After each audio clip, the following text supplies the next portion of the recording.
Mga Salmo 49. Pamati niini kamong tanang katawhan sa tanang dapit, gamhanan o dili gamhanan, dato o kabus. Isulti ko ang maalamong mga pulong ug ipahayag ko sa ting-aw gayud ang akong hunahuna. Paminawon ko ang panultihon ug isaysay ko ang kahulugan niini samtang magtugtog ako sa alpa. Dili ako malisang panahon sa katalagman, bisag libutan ako sa mga kaaway, sa mga tawong nagsalig sa ilang bahandi ug nanghambog sa ilang kadato. Ang tawo dili gayud makalukat sa iyang kaugalingon. Dili niya mapalit sa Dios ang iyang kinabuhi, kay mahal man kaayo ang kinabuhi sa tawo. Walay igong salapi nga iyang ikabayad aron mabuhi siya hangtod sa kahangturan o dili mahiadto sa lubnganan. Nakita nato nga bisan pa ang mga maalam mamatay, ingon man ang mga buang-buang ug ang mga kuwanggol, ug ibili nila ang ilang bahandi ngadto sa uban.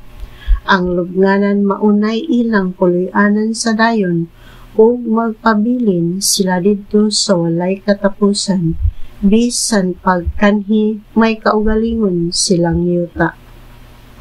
Ang pagkainila sa tao dili gayud makapugong sa iyang kamatayon, mamatay gayud siya sama sa mga mananap. Tan-awa ang mahitabo niadtong nagsalig sa ilang kaugalingon, ug ang dangatan niadtong nagsalig sa ilang bahandi.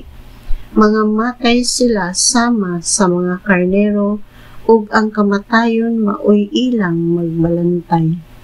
Moadto sila sa lubnganan ug madunot ang ilang lawas, unya ang kalibutan sa mga patay maunay ilang puloy-anan.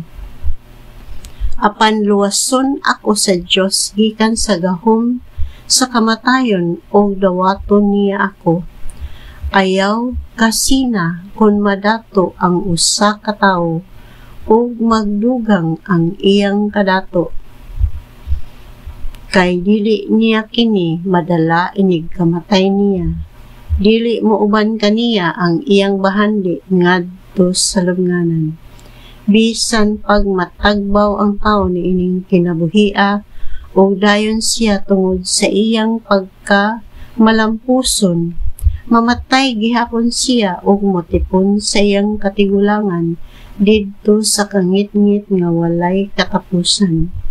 Dili makapugong sa kamatayon ang kabantog sa tawo, mamatay gayud siya sama sa mga mananap.